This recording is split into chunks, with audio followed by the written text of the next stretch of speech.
Et c'est l'hommage que je vais rendre à Malcolm X, public aujourd'hui. Le message de Malcolm X, c'est le suivant. En fait, le continent africain est le pôle qui a cristallisé toutes les oppressions du monde. Depuis que le système capitaliste, porté par ce que j'appelle aujourd'hui l'international mondialiste, parce qu'un prêtre du Qatar, il se sent bien avec Sarkozy. Il n'y a pas de problème, ils sont des coquins. D'accord? Mais le problème se pose entre les gens du Caire, dans les rues du Caire, qui souffrent, hein, et ceux qui sont dans les rues de, je ne sais pas, de Jeddah, et qui n'ont pas bénéficié de la rente pétrolière. Donc le problème, ce clivage, Malcolm X l'avait bien perçu. Il a dit, je ne suis pas contre les Blancs, je suis contre les oppresseurs, quel que soit leur visage et leur couleur. Donc le jour où les oppresseurs, puisqu'ils savent s'unir entre eux, ils donnent des institutions appropriées et assermentées. Il ne tient qu'aux opprimés que nous sommes de nous unir entre nous. Mais que constatons-nous? Eh bien, les mêmes divisions provoquées par les oppresseurs reviennent entre les opprimés. C'est ainsi qu'il y avait cette contradiction entre le panafricanisme et le panarabisme à un moment, qui était porté par Nasser, Gamal Abdel Nasser, un homme éminent s'il en fait, un patriote éminent s'il en fait, hein? Et Nkrumah. Et toutes ces contradictions qu'on a retrouvées dans le groupe de Casablanca, avec le roi Mohamed V, etc., elles n'ont pas disparu, ces contradictions. Vous voyez? Donc, il y a deux choses qui font que le monde arabe et le monde noir africain ne sont pas en capacité pour l'instant de former un front commun d'avant-garde.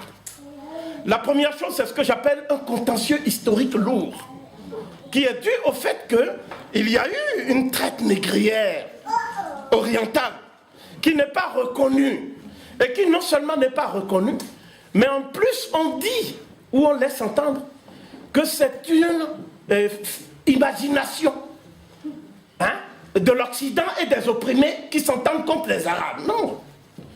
Kadhafi a dit, ça a existé. Dans son livre vert, dans un chapitre intitulé « Les Noirs régneront sur le monde », qui n'a pas été compris par les Arabes eux-mêmes, si j'en crois ce que ça a suscité comme tollé, eh bien, il a dit ça. Il a dit, il faudrait qu'on solde cette affaire-là. La deuxième chose, c'est la condition des Noirs dans le monde arabe. À l'heure actuelle, je regrette, nous ne pouvons pas faire l'unité africaine si déjà au Maroc, en Algérie, en Tunisie, il n'y a pas de promotion des Noirs marocains, tunisiens et algériens. Quand je dis il n'y a pas de promotion, je veux dire par là qu'ils sont confinés dans des statuts subalternes dans la société. Et Kadhafi était conséquent puisque Younes, Jawad Aboubakr Younes, était donc son ministre de la Défense jusqu'au bout. Et on l'a assassiné avec Kadhafi, dans des conditions aussi ignominieuses. Mais la presse n'a pas montré les images que moi je détiens de l'élimination du noir qui a soutenu Kadhafi jusqu'au bout, son ministre de la Défense, depuis qu'il a pris le pouvoir. N'est-ce pas? Donc, ce que je veux dire, pour terminer, c'est que nous ne pouvons pas décréter l'union au motif que nous avons les mêmes oppresseurs. Nous ne pouvons pas forcer des gens qui ont mis des siècles sans se respecter à entrer dans une coalition pour combattre un ennemi imaginaire. Nous sommes obligés de faire notre propre introspection. Et cette introspection, nous la ferons aussi bien dans le monde arabe que dans le monde négro-africain. Et c'est la seule et unique condition pour engager ce que nous appelons tous de nos vœux.